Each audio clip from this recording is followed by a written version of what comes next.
2019년 7월 13일 어제죠. 누군가에게는 1년에 52번이나 되는 토요일 중에 그냥 그런 날이라고 생각할 수는 있지만 한 선수에게는 평생 잊을 수 없는 굉장히 감동적이고 뜻깊은 날이었습니다. 어제가 기아 타이거즈의 이범호 선수 은퇴식이 있었던 날입니다. 그동안 기아가요, 올 시즌에 매진을 한 적이 개막식 때 딱 한 번 매진하고요. 원래 개막식 때는 대부분 매진합니다. 그리고 지금까지 매진한 적이 없어요. 그런데 어제 이범호 선수 은퇴식에 있는 어제는요, 25,500석이 다 매진이 됐습니다.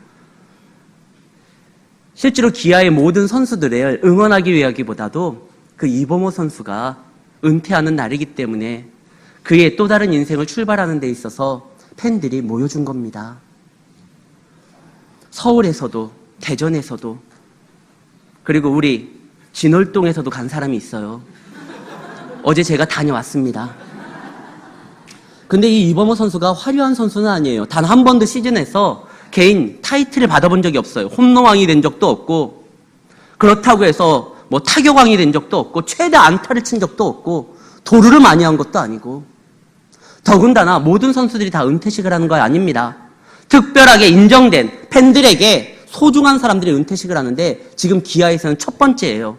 아니, 그동안 은퇴식이 많이 있었어요, 기아에서도. 근데 타구단 선수였다가 기아에 온 선수를 은퇴식한 거는 이범호가 처음입니다. 사실 이범호는 기아보다 하나 이글스에서 더 오래 선수 생활을 했습니다. 그 다음에 기아를 왔어요.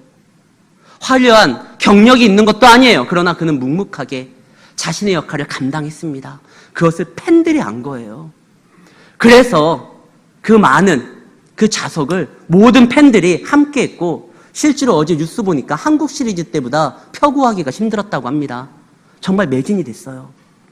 사람들은 알거든요. 그가 어떠한 자세로 이 야구에 임하는지. 우리가 믿음대로 살아가려고 할 때 이 믿음 때문에 오히려 소망 없을 때가 있습니다. 참 아이러니하죠. 믿음대로, 말씀대로, 신앙대로 살아간다고 하면 우리는 소망 가운데 살아가고 찬양 가운데 살아갈 줄 아는데 오히려 그 소망이 없을 때가 있습니다. 이 마노아가 그런 경우예요. 이 마노아는요, 아이를 낳지 못했어요. 그의 아내와 더불어 참 열심히 살아갔는데 이 말씀 없는 이 시대에, 소망 없던 그 시대에 나름대로 하나님 안에서 그분의 말씀을 지키려고 열심히 살아갔는데 오히려 자녀가 없어서 소망이 없습니다. 차라리 세상적인 방법을 취했다고 하면 첩을 뒀다거나 제2의 부인을 뒀다거나 그런 식으로 했다고 하면 자녀가 생김으로 인하여 소망을 둘 수 있는데, 세상적인 방법은 오히려 그들에게 미래에 대한 어떠한 희망을 갖게 할 텐데 오히려 하나님의 말씀대로 살아가기 때문에 그 세상적 방법을 취하지 않았기에 아이가 없어서 미래에 관련된 소망이 없는 거예요. 그러나요, 그가 이 말씀대로 살아가기 어려운 시기에 신앙을 지키고 있다라는 거 하나님은 아시는 겁니다. 그가 묵묵히 그 땅에서 정말 말씀대로 살아가려고 세상적 방법을 동원하지 아니하고 행동하려고 했었던 거 하나님이 아셨습니다. 그리고 그 하나님이 그들을 격려하기 위해서, 그들을 응원하기 위해서 그들을 찾아와 주셨고, 오늘 본문은 그들을 만나주시는 장면이 나옵니다. 그들의 인생은 대단한 건 아니었어요. 세상 사람들이 보기에 참 딱하고 어처구니 없는 거예요. 야, 자녀가 없으면 다들 지금 그러고 있는데, 이스라엘의 사사라고 하는 그 지도자들도 수많은 여인들을 품고 아이를 출산하는데 네가 뭐라고? 네가 그렇게 대단하다고? 그 말씀을 지킨다고? 그러나 그들은요, 비록 자신들에게 자녀가 없다 할지라도 이 말씀을 버릴 수가 없어요. 그래서 지킵니다. 그래, 소망은 없지만, 미래에 대한 어떤 것은 없지만 그래도 우리가 해야 될 부분은 있으니까 그냥 살아가야지. 그런데요, 하나님의 믿음 때문에 세상에 어떠한 조음을 갖지 못하는 거, 그거 안타까워할 필요 없습니다. 마치 하나님의 말씀대로 살아가려고 할 때 세상에 어떠한 수많은 기회들을 놓쳤다라고 생각될 때 그때 왠지 좀 아쉬운 부분도 있고 뭔가 내가 지금 잘못하고 있는가? 이런 생각이 드는 순간이 있을 때가 있죠. 또 걱정할 필요가 없어요. 왜 그러냐면 우리가 믿는 그 하나님은 죽은 하나님이 아니에요. 우리가 믿는 하나님은 살아있는 분이고 얼마든지 믿는 자들을 통하여 역사하시는 하나님이라는 것입니다. 우리의 인생이 지금 당장 다 결론 나는 게 아니에요. 내가 하나님을 위하여 포기했던 거, 내가 하나님을 위하여 잡지 않았었던 세상의 어떠한 방법들, 그로 인하여 내가 어려움을 당한다? 걱정하지 마십시오. 하나님은 살아계십니다. 죽은 분이 아니에요. 그분은 능력 없는 분도 아니에요. 지금도 역사하시는 분이고 당신의 때에 반드시 당신의 종들을 통하여 놀라운 것을 보여주시는 분입니다. 결국 이 마노아의 가정에 하나님이 찾아옵니다. 그들의 믿음을 알기에 하나님께서는 지금 이 땅엔요 정말 소망이 없는 건 마노아의 가정이 아니에요. 어느 부류가 소망이 없느냐? 이스라엘 전체가 소망이 없는 겁니다. 마노아가 소망이 없고 불쌍한 가정이 아니라 진짜 불쌍한 건 이스라엘 전체예요. 왜 그러느냐? 사사기 15장, 이게 화면에 좀 한번 띄워주세요. 사사기 15장 11절입니다. 우리가 같이 읽겠습니다.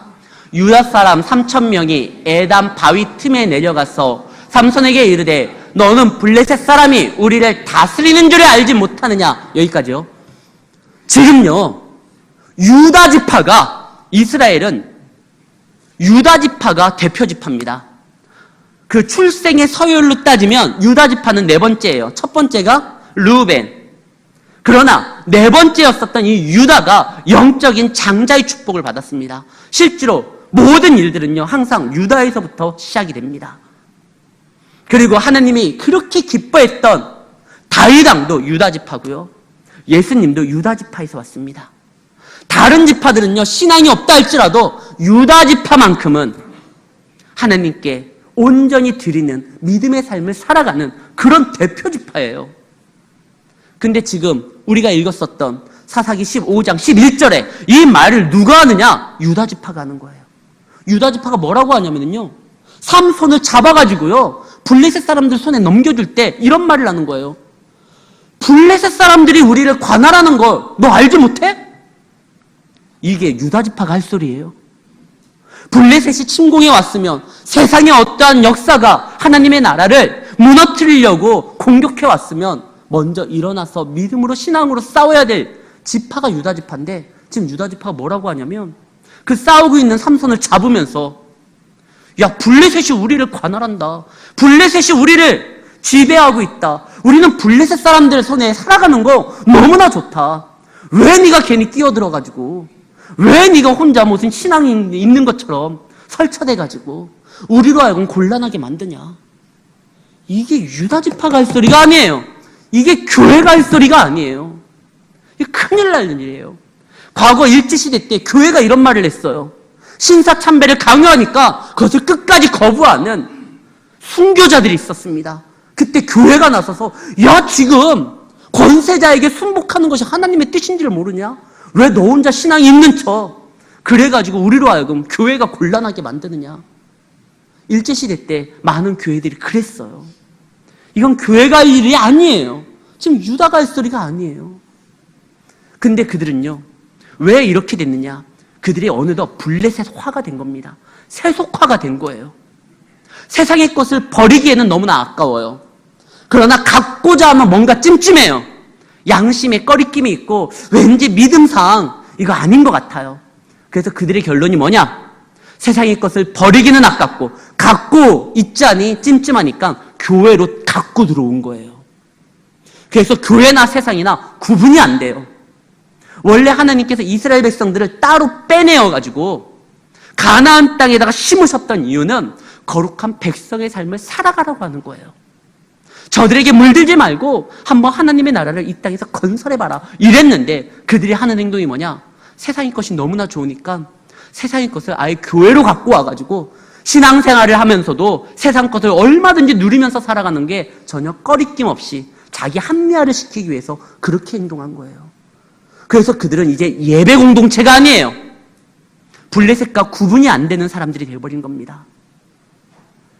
그래서 정말 이들은 자기들이 세상의 것을 끌고 들어와서 세상의 것을 누리고 있기 때문에 참 평안하고 기쁘다 생각을 했지만 진짜로는요, 그들의 끝이 멸망이기 때문에 소망이 없는 거예요. 그래서 하나님께서 오직 그 시대에 믿음을 가지고 있었던 마노아의 가정을 생각하시고 거기에 집중하심으로 하나님께서 나타나시고 그들에게 소망을 주겠다라고 말씀을 하십니다. 너희가 아들을 낳을 것이다. 그 아이는 보통 아이가 아니다. 이 아이는 이스라엘을 구원할 아이다. 그 아이는 구별된 아이다. 나시린으로서 태어날 것이다. 내가 먼저 너희에게 말하는 것은 너가 태중에서부터 이 아이의 낳음을 준비하고 너희들도 이 아이에게 본을 보여서 나시린의 주경을 지키며 행동해야 된다. 이 말씀을 합니다. 근데 하필이면 이 말을 누구에게 했냐? 그 마노아의 아내에게 한 거예요. 그러니까 마노아가 그때 그 순간이 없었어요. 그래서 마노아가 이 이야기를 아내를 통해서 들은 다음에 기도합니다. 이것을 봐도 마노아는 믿음이 있었어요. 만약에 그 아내가 이야기한 그 내용들이 사실이 아니라고 생각했다고 하면, 그리고 이것이 하나님으로 인하여 나타난 일이 아니라고 생각했다고 하면 마노아는 무슨 그런 쓰잘데없는 소리를 하냐고 이렇게 아내를 면박 줄 수도 있고요. 또 하나, 아내의 말을 전적으로 믿었다 할지라도 이것이 하나님으로부터 나타난 역사가 아니라고 생각했다고 하면 자기 스스로 몽타주를 만들어가지고요, 이웃 주민들에게 물어봤을 거예요. 아, 이런 사람 내 아내에게 나타나서 말을 했다고 하는데 혹시 본 적 있냐고. 근데 그는 이웃에게 물어보지도 않고 스스로 그 사람을 찾기 위해서 돌아다니지도 않았어요. 정말 아내에게 말한 그분이 하나님의 사자라고 하며, 근데 지금 하나님의 사자라고는 생각 못하고 그냥 선지자 정도라고 생각을 해요. 마노아는 하나님의 사람이라고 하면, 선지자라고 하면, 하나님께서 보냈다면 하나님께서 다시 보여주시겠지. 그래서 마노아가 한 게 뭐죠? 기도예요. 자기 스스로 찾아다니는 것이 아니라 이것이 정말 하나님께로부터 나타난 일이라면, 그래서 마노아가 기도하기 시작합니다. 하나님, 내 아내에게 말씀해 주셨던 그분 다시 만나게 해주십시오. 왜? 내 아이 잘 키우고 싶습니다. 이 구원함에 이른다고 했는데, 이 아이 보통 아이가 아니라고 했는데, 이 늦둥이로 태어나는 이 아이 제가 잘 키우고 싶습니다. 그러니까 하나님, 저에게 다시 그 하나님의 그 사람을 보내주십시오. 믿음이 없는 것이 아니라 내가 지금은 믿음이 부족하니 더 확실하게 듣고 믿고 정확하게 알고 나의 모든 것을 던지면서 끝까지 순종하겠다라는 믿음의 표현이 이거예요. 그래서 기도합니다. 하나님이 기도를 또 들어주셔요. 그래서 그 하나님의 사자를 다시 보냅니다. 근데 배달 사고가 났을까요? 마노아가 기도했으니까 마노아한테 보내야 되는데 이 하나님의 사자가 익숙하다고 마노아의 아내한테 또 간 거예요. 또 아내가 또 만납니다. 아이고, 잠깐만 기다리시오. 제가 제 남편을 불러오겠습니다. 그래가지고 남편을 불러와요. 그래서 남편이 말을 합니다. 그때 나타났던 이가 당신 맞습니까? 내가 맞다. 우리가 어떻게 이 아이를 키워야 됩니까? 구체적으로서 매뉴얼 좀 알려주십시오. 어떻게 키워야 되는지 그 내용을 좀 차근차근하게 알려주셔서 우리로 하여금 그렇게 살아가도록 해주십시오. 근데 하나님께서요, 이 하나님의 사자가 어떻게 하냐면 다른 얘기하지 않아요. 내가 이미 너의 아내에게 말한 대로 그대로 행하라. 나시린의 규정을 지켜라. 이 아이는 거룩한 자가 될 것이다. 머리에 삭도를 대지 말고 독주를 마시지 말고 시체를 만지지 말고, 이 얘기를 또 반복해요. 그리고 딴 얘기는 안 해요. 그럼 왜 나타난 거야? 아니, 새로운 사실을 좀 알려달라고. 어떻게 이 아이를 키워야 돼? 아니, 나시린은 나도 알아요. 민수기 거기에 나와 있잖아요. 나시린의 규경이 나와 있어요. 그거 알아요. 아니, 그거 말고 이 아이를 어떻게 키워야 되는지, 어느 학교에 보내야 되는지, 어느 직업을 선택하게 해야 되는지, 뭐 그걸 좀 알려달라고 하는데, 아니, 내가 네 아내한테 이미 다 말했다. 그냥 나시린으로서 거룩하게 구별되게 살아가면 된다. 이 말을 합니다. 어찌 보면 지금 마노아의 요청을 거절한 거예요. 그가 기도했었을 때 오시기는 했지만 오시기는 했지만 마누아가 정말 궁금한 거 구체적으로 좀 알려달라고 하는데 그거에 대해서 말을 하지 않아요. 왜 그럴까요? 때로는 하나님께서 우리의 요청을, 우리의 기도를, 우리의 간구를, 부르짖는 소리를 외면하실 때가 톡 있어요. 그런 거 한 번씩 경험해봤을 겁니다. 성경에도 그럴 때가 나타나요. 근데 하나님께서 그 외면할 때요, 우리에게 주기 아까워서 아니면 그분의 능력이 짧아서 그런 게 아닙니다. 그분은 분명히 전능한 분이고 세상을 창조하는 능력의 하나님이에요. 그리고 우리에게 당신의 생명을 주기까지도 우리를 사랑하시는 아버지 하나님입니다. 근데 왜 안 줄까요? 그것은 여러 가지 이유 중에 있지만 가장 큰 이유 하나가 뭐냐면 우리의 신앙을 한층 더 끌어올리기 위함입니다. 성경에 예를 듣겠습니다. 예수님께서 가나 혼인잔치에 간 적이 있습니다. 요한복음의 첫 번째 나타나는 기적이 바로 가나 혼인잔치에 물을 포도주로 바꾸는 사건입니다. 그때 포도주가 떨어져요. 그러니까 마리아가 나서서 예수님에게 요청을 합니다. 예수여, 포도주가 떨어졌다. 그때 예수님이 뭐라고 하죠? 아유, 엄마 걱정하지 마세요. 제가 한번 싹 하면 포도주 금방 만듭니다. 이러지 않았어요. 여자요, 나랑 무슨 상관입니까? 마리아는 요구했는데 예수님이 이게 나랑 무슨 상관이죠? 그때 마리아에게 예수는요, 말 잘 듣는 아들이에요. 엄마의 말이라고 하면 그냥 그대로 순종해서 사방팔방 돌아다녀서 제자들을 풀어가지고 포도주를 구해올 수 있는 말 잘 듣는, 아직 요한복음에서 이적을 예수님이 펼쳐 보이시기 전입니다. 이게 첫 번째 이적이에요. 그러니까 마리아가 보기에 이 아이가 보통 아이가 아니라는 건 알지만 기적을 역사하는, 나타내는 그런 것을 아직까지는 보지는 못했어요. 예수님을 통해서는요. 그냥 말 잘 듣는 아들이야. 야, 포도주가 떨어졌다. 뭐하냐? 제자들도 많이 데리고 왔는데 이 떨어진 원인 중에 하나는 니들 제자가 얼마나 마셔 됐는지 먹어 됐는지, 그러니까 책임지고 포도주 좀 구해와. 뭐 이럴 수도 있고요. 이 말 잘 듣는 아들한테 부탁했는데 이 아들이 뭐라고 하냐면 나랑 무슨 상관이냐는 거예요. 그때 이 마리아가 어떻게 하죠? 그 하인들을 불러 모으고 말을 합니다. 너희에게 무엇을 행하든지 그대로 따라라. 어떤 말을 하든지 그대로 행동해라. 너희들이 이해하고 너희들이 사고하고 너희들이 설득당한 다음에 움직이지 말고 너희들에게 무슨 말을 하든지 그냥 그대로 따라라. 결국 예수님이 어떻게 합니까? 그때 첫 번째 이적을 베풀어요. 마리아에게 이제 말 잘 듣는 아들이 아니라 하나님의 아들로서 무슨 말이든지 능력 있게 행할 수 있는 그러한 영광의 하나님의 자녀로서 이제는 그 믿음이 끌어올려지는 거예요. 또 하나 나옵니다. 수로보니게 여인이 등장을 해요. 이 수로보니게 여인은 자기 딸이 귀신 들렸어요. 지금도 어디 있는지 몰라요. 귀신 들려가지고 막 돌아다니고 있어요. 예수님 앞에 나아갑니다. 내 딸이 귀신 들렸습니다. 예수님, 내 딸을 고쳐주십시오. 그때 예수님이 내가 귀신 쫓는 데는 전문이야. 오케이, 내가 가겠다. 이 말하지 않아요. 예수님이 그때 뭐라고 하죠? 자녀의 떡을 취해가지고 개들한테 던져줄 수 없다. 너는 내가 보기에 하나님의 은혜를 받을 만한 사람이 아니야. 왜? 이방인이니까. 그러니까 너는 이 은혜에서 배제된 사람이야. 너는 개야. 나는 자녀에게 떡 주러 왔지 개에게 먹이 주러 온 사람이 아니야. 예수님이 그런 사나운 말씀을 했어요. 이 여인의 요청을 거절을 합니다. 그때 이 여인이 어떻게 하죠? 이 순간에 나름 예수에 대한 소문을 듣고 당신의 능력을 알고 그리고 당신은 찾아오는 자에게 사랑의 말로써 대해주는 사람이라고 알았는데 어떻게 이럴 수가 있지? 그리고 돌아갔다면 이 여인에게 예수는요, 그냥 병 고치는 능력이 좀 있고 근데 인간성은 제로인 그런 사람으로서만 알고 끝났을 거예요.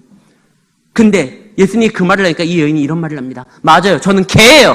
그러나 개들도 주인의 상에서 떨어지는 부스러기 그거 먹고 살잖아요. 그거라도 주십시오. 그때 예수님이 이만한 믿음을 본 적이 없다. 굉장히 그 믿음에 대해서 놀라워하시면서 복음이 증거되는 곳에 이의 이야기도 함께 전하라고 말씀하십니다. 그리고 그 아이의, 이 엄마의 그 바람을 즉시 이루어져가지고 그 아이가, 귀신 들린 아이가 정상으로 돌아옵니다. 예수님 처음부터 치료해주고 싶었어요. 근데 이 여인의 믿음이 그냥 단순히 귀신 좀 쫓아내고 많은 사람들에게 인기 있는 그러한 한 능력 있는 사람 정도로만 알게 하기 원한 것이 아니라 말씀만으로도 모든 것을 가능케 하시는 그의 믿음이 한층 더 성숙되어져 가지고 어떠한 순간에도 어떠한 위기에서도 하나님 말씀만을 붙들고 예수님을 버리지 아니하고 끝까지 쫓을 수 있는 그런 믿음을 끌어올리기 위해서 예수님이 그 말씀하신 거예요. 때로는 하나님께서 우리에게 요청을 거부하실 때 있는 건 아까워서가 아니에요. 우리가 간절히 부르짖을 때 우리를 민망스럽게 만들려고 하는 것이 아니에요. 만약에 민망스럽게 만들려고 했으면 마노아에게 찾아오지도 않았어요. 그가 기도할 때. 그의 믿음을 한층 더 끌어올리려고 하는 거예요. 마리아의 믿음을, 그리고 이 수르보니게 여인의 믿음을 끌어올렸던 것처럼 마노아에게도 그럽니다. 근데 이것이 그때만 그러는 것이 아니라 오늘날에도 그대로 적용이 돼요. 때로는 우리에게 어려움이 있을 때, 우리가 부르짖을 때 하나님이 응답하지 않은 거 할 때, 그때 우리는 좌절하거나 포기하면 안 됩니다. 더욱더 하나님 앞에 우리 자신을 내어놓고 붙들었을 때 그때 하나님께서 우리의 상상 이상의 것으로서 채워주실 수 있다는 것입니다. 우리의 믿음이 더 커져야지만 더 큰 은혜를 받는 거예요. 작은 믿음은 작은 은혜밖에 못 받아요. 큰 믿음이 큰 은혜를 받는 겁니다. 그래서 하나님은 더 많은 것을 주시기 위해서 큰 믿음으로 우리를 막 끌어올리는 중이에요. 작업하시는 중이에요. 이 마노아가 요청이 거부됩니다. 그러나 요청이 거부돼서 끝나지 않아요. 예배자로서 인도하시는 거예요. 거룩한 삶을 살아라. 이미 내가 네 아내에게 말한 거 그대로 지키면 된다. 이 말을 들었을 때 아니 이분은 지금 다른 게 아니구나. 뭔가 또 다른 역사를 보여주려고 하나보다 이런 생각이 팍뜩 들어요. 왜냐하면 그 다음에 마노아가 뭐라고 하냐면 내가 당신을 좀 알기를 원합니다. 당신을 대접하기를 원합니다. 그 말을 할 때 이 여호와의 사자가 예외로 이끌어요.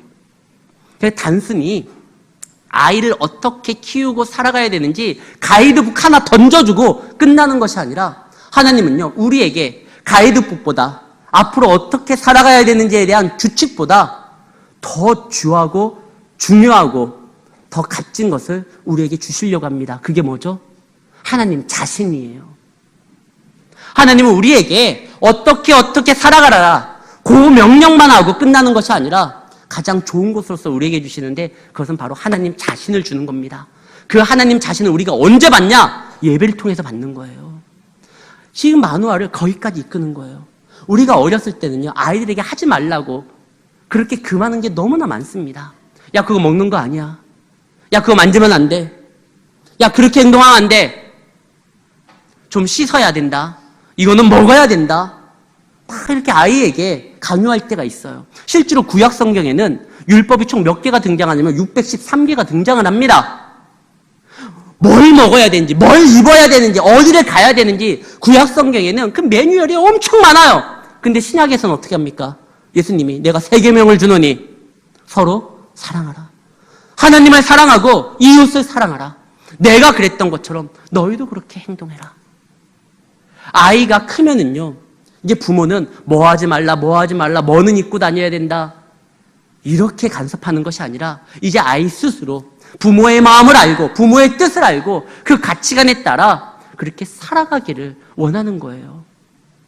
지금 하나님께서는 이 가이드북만 던져주고 아이를 이렇게 키우라는 것이 아니라 이제 하나님께 나아가 예배자의 삶을 삶으로써 하나님을 알고 하나님을 만나고 하나님과 함께함으로 인하여 너 스스로 이제 정말 거룩한 삶을 한번 살아봐라.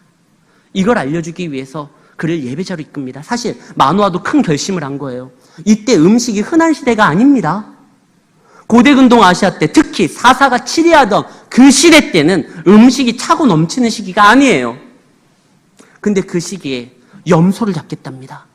염소를 잡아가지고 내가 당신을 좀 대접하겠습니다. 왜 그러냐면 지금 사람인 줄 아는 거예요. 선지자인 줄 아는 거예요. 오늘 성경 본문에 뭐라고 되어 있죠? 그가 아직도 하나님의 사자인 것을 모르는 겁니다. 그러니까 내가 좀 당신에게 이렇게 좀 대접하겠습니다. 그때 이 여호와의 사자가 말을 합니다. 그 염소 새끼, 나에게 음식으로서 대접하지 말아라. 나는 음식을 먹을 수 없다. 그걸 하나님께 드려라. 하나님께 예배함으로 나아가라. 이 말을 해요. 정말 마노아에게 중요한 건 다른 게 아니에요. 아이를 어떻게 키워야 되는지, 어떤 교육을 시켜야 되는지, 이게 아니라 구별된 예배자로서의 삶을 살아가기만 만들어라. 그럼 내가 책임지겠다. 때에 따라 내가 지혜를 줄 것이고, 때에 따라 내가 길을 열 것이고, 때에 따라 내가 공급할 거니까 먼저 구별된 자로서 살아가 봐라. 이 얘기를 한 겁니다. 그래서 그가 이제 예배를 드리게 되죠. 사실 마노아는요, 예배를 인도할 수 있는 사람이 아니에요. 왜냐? 마노아는 어느 지파 사람이죠? 삼손이 어느 지파 사람인지 혹시 아십니까? 단지파예요. 예배를 인도하고 이끄는 지파는 레위 지파예요. 근데 왜 하나님께서 예배에 관련된 말씀을 하시는데 레위 지파를 통해서 역사하지 않느냐? 그만큼 썩었어요, 지금. 이스라엘의 종교 지도자들이 그만큼 썩었어요. 그래서 믿음을 갖고 있는 평신도 마노아의 가정에 하나님께서 역사를 불러일으키려고 합니다. 하나님은요, 목사가 썩었으면 그로 인하여 당신의 뜻을 멈추는 거 아닙니다. 하나님의 뜻은 반드시 이 땅에서 계속적으로 실현돼야 돼요. 그러기 위해서 목사가 잘못됐으면 평신도가 일어나게 만듭니다. 어떻게 해서든지 하나님의 뜻을 이끌어 가시는 거예요. 그래서 여러분들 하나하나가 하나님 앞에 예배자로 쓰기만 하면 그 어떠한 직분 이상의 것을 주님과 함께 감당할 수가 있다는 걸 기억하셔야 됩니다. 어쨌든 지금 마노아는 예배를 인도할 수 있는 사람이 아니에요. 그는 단지파 사람이에요. 근데 친히 여호와의 사자가 제사장이 되어가지고 그 예배를 주관합니다. 그래서 지금 이제 마노아가 예배를 드리려고 다 이제 음식을 그 제단 번제에다가 올려놓고 염소 새끼를 잡아서 하는데 갑자기 여호와의 사자가요. 사람인 줄 알았는데 이가 불꽃 가운데 뛰어들더니 그 불꽃이 타오르면서 나타난 그 연기 가운데 하늘로 올라가는 겁니다. 그것을 보게 돼요. 사실 우리가 드리는 이 예배가 가능했었던 건 하나님의 아들이신 예수님이 스스로 이 땅에 오셔서 불 가운데로 자기 몸을 던져서 팔려서 우리 대신 죽으심으로 인하여 희생되심으로 인하여 우리를 하나님 앞에 올려놓으심으로 구원의 길이 열린 겁니다. 오늘 이 본문은 예수 그리스도의 사역에 대한 예표예요. 그분이 스스로 당신을 던지심으로 인하여 희생되심으로 인하여 재물됨으로 인하여 우리를 구원의 자리로 이끌었습니다. 우리는 그 길을 따라가기만 하면 돼요. 근데 이 마노아는 아직까지 그만큼의 믿음이 없어서 깜짝 놀래요. 이제 죽었구나. 왜? 하나님의 사람을 직접 봤으니까. 내가 하나님을 직접 대면했으니까 이제 죽었구나. 그래서 큰 영광 가운데 갑자기 큰 침체가 오는 경우가 있습니다. 이사야도 마찬가지예요. 이사야 6장에 보면 이사야가 우시야 왕이 죽던 그 해에 하나님 앞에 걱정이 돼서 나라가 걱정이 돼서 우시야 왕은 굉장히 선한 왕이었거든요. 그 왕이 죽고 이제 나라가 혼란스러울까 봐 이사야가 성전에 나와서 기도를 합니다. 그때 하나님의 영광을 보게 됩니다. 영광을 보면 감사한 일인데 이사야가 말을 해요. 화로다 나여 죽게 되었구나. 내가 하나님의 영광을 눈으로 봤으니 이 죄인이 봤으니 나는 죽는구나. 이 마노아가 지금 그러고 있어요. 자기가 사람인 줄 알고 음식을 대접하려고 했었던 그가 알고 보니까 하나님의 사자예요. 하나님의 영광을 가지고 있는 그런 존재였던 거예요. 난 이제 죽었구나. 그때 아내가 말을 합니다. 죽지 않는다. 왜? 만약에 우리를 죽이려고 했으면 우리가 드리는 이 번제와 소제를 그분이 받지도 않았을 것이다. 우리 말씀 한번 보겠습니다. 23절. 여호와께서 우리를 죽이려 하셨더라면 우리 손에서 번제와 소제를 받지 아니하셨을 것이요 이 모든 일을 보이지도 아니하셨을 것인데 이제 이런 말씀도 우리에게 이르지 아니하셨을 것입니다. 걱정하지 마십시오. 참 좋은 아내를 두고 있어요. 그러게 당신이 쓸데없는 기도해가지고 여호와의 사자가 와가지고 또 뭘 대접한다고 해가지고 제사를 드리는 마당에 우리가 누구를 만난 거냐 이제 알지 않았냐.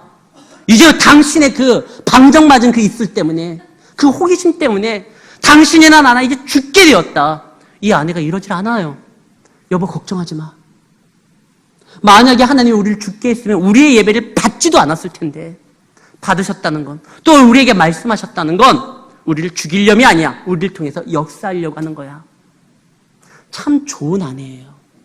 사실 이 아내의 역할이 이거예요. 성경에 보면은 하나님께서 아내를 왜 줬죠? 심심할까 봐? 아니에요. 왜 줬습니까? 돕는 배필로 준 거예요. 돕는 배필로 주신 거예요. 그래서 남편이 이상한 행동할 때 아내가 도우라고 한 거지 같이 휩쓸려서 이상한 짓 하라고 한 게 아니에요. 남편이 침체되었을 때 같이 한탄하라고 한 게 아니에요. 그를 좀 잡아서 세우라고 하는 거예요. 우리 지금 주변에 있는 이 성도들요, 다 돕는 자로서 우리가 함께하는 겁니다. 누군가가 낙심될 때 위로하라고 함께하는 거예요. 권사 직분을 왜 준 겁니까? 다른 게 아니잖아요. 권사의 책무가 뭐죠? 그거 기도하라는 거예요. 권면하라는 거예요. 교회를 세우라는 거예요. 장로의 직분을 왜 준 거예요? 목사의 직분을 왜 준 거예요? 서로 돕고 협력하고 세우라는 것입니다. 이 아내가 그런 말을 하는 거예요. 그 얘기를 딱 듣고 마노아가 이제 위로를 얻습니다. 맞지? 하나님 우리를 죽이려면 아니라 우리를 찾아오시고 말씀하시고 아이를 주겠다고 하신 것은 놀라운 역사를 보여주시기 위함이지. 그때서부터 그들이 정말 믿음대로 행동을 할 때 놀라운 축복이 그들 가운데 임하게 되는 것을 우리가 보게 됩니다. 말씀을 한번 보겠습니다. 24절입니다. 여인이 아들을 낳음에 그 이름을 삼손이라 하니라. 아이가 자라매 여호와께서 그에게 복을 줬는데 25절에 보면 여호와의 신이 비로소 그에게 감동이 되었다라는 거예요. 하나님이 함께하니까 이제 그 예배로서 그들이 회복되기 시작하니까 그때서부터 그들에게 복이 임하게 되고 여호와의 신이 그들과 같이 있었다라는 것입니다. 우리가 이 소망 없는 이 세상에서 승리할 수 있는 유일한 방법이 뭐죠?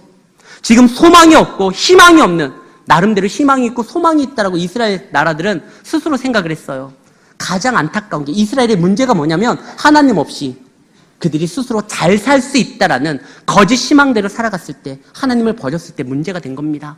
근데 이 문제가 된 이 땅에서 우리가 믿음대로 승리하면서 살아갈 수 있는 유일한 방법, 여호와의 신에 감동되고 성령의 인도함 따라 살아가고요. 그리고 예배가 회복되는 거예요. 예전에 죽었었던 그 예배가 다시 한번 회복될 때 그들이 살아갈 수 있는 것입니다.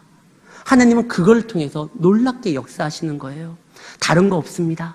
우리가 이 소망 없는 미래를 헤쳐나가기 위해서는 그래, 부동산이 최고야, 이거 아니에요. 이 소망 없는 이 나라에 하기가 최고야, 이거 아니에요. 뭐 로또를 산다든지 이것이 우리의 희망이 될 수가 없어요. 하나님은 이 마노아의 가정에 다른 걸 주지 않았어요. 다른 걸 알려주지 않았어요. 예배를 회복하게 만들었고 그들에게 여호와의 신이 함께함으로 놀라운 인재를 경험하게 만들었잖아요. 우리도 여호와의 신이 함께하는 것을 경험하면서 살아갔었던 이 과거의 그 다 추억들이 있을 것입니다. 근데 그것이 추억으로서 끝나면 안 돼요. 현재의 진행형으로서 지금도 내가 하나님 앞에 붙들려야 되는 것입니다. 이것이 가능한 건 예배를 통해서입니다. 지금 하나님은 다른 거 안 줬어요. 마노아의 가정에게 그것만 줬어요. 그리고 마노아의 가정이 점점 성숙해지는 것을 보게 됩니다. 이제 그들이 추론하기 시작하는 거예요. 상식적으로 말씀으로써 건전한 생각을 하기 시작하는 거예요. 하나님이 함께하기 때문에 우리는 죽지 않는다. 하나님 우리의 예배를 받으셨기 때문에 우리는 결코 죽지 않는다. 왜? 예배를 받으시는 하나님이 우리에게 말씀하셨고 우리를 인도하신다고 했으니까. 예배를 드리는 교회는 망하지 않아요. 예배를 드리는 가정은 망하지를 않아요. 예배를 드리는 자녀들은요 망하지를 않아요. 왜? 죽지 않은 살아있는 하나님이 그와 함께할 것이기 때문에 그렇습니다. 결국 여호와의 신이 그와 함께함으로 인하여 그 가정에 대한 마지막 평가가 뭐죠? 복이 임했다라는 것이에요. 여기에서 말하는 복이라고 하는 것은 하나님의 이름으로 나아갈 때 거침이 없다라는 것입니다.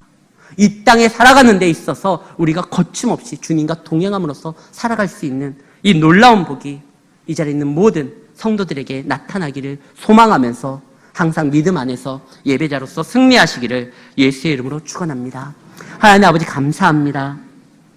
우리로 하여금 주의 말씀을 듣게 하시고 그 말씀에 반응하게 하여 주시옵소서. 예배는 우리가 하나님 앞에 뭔가 하는 것이 아니라 하나님의 말씀 앞에 내 자신을 내어놓고 그 말씀을 청종하고 그 말씀을 붙들고 주님과 함께 살아가는 것임을 기억하게 하여 주시고, 아버지 그 옛날 아벨과 아벨의 제물을 받았던 것처럼 우리가 드리는 이 시간과 우리 자신과 우리의 생명을 받아주시고 우리의 삶을 받아주시고 당신의 선한 뜻을 우리로 인하여 이루어 주시며 그 이루어 주실 때 아버지 하나님, 주님의 그 기쁨과 주님으로 인하여 나타난 그 감동이 우리 삶 가운데 늘 소멸되지 아니하고 날로 날로 새롭게 되어 아버지 하나님 앞에 감사의 내용들이 많아지게 하여 주시옵소서. 언제나 함께 하심을 감사를 드리며 사랑이신 예수님 이름으로 기도드립니다.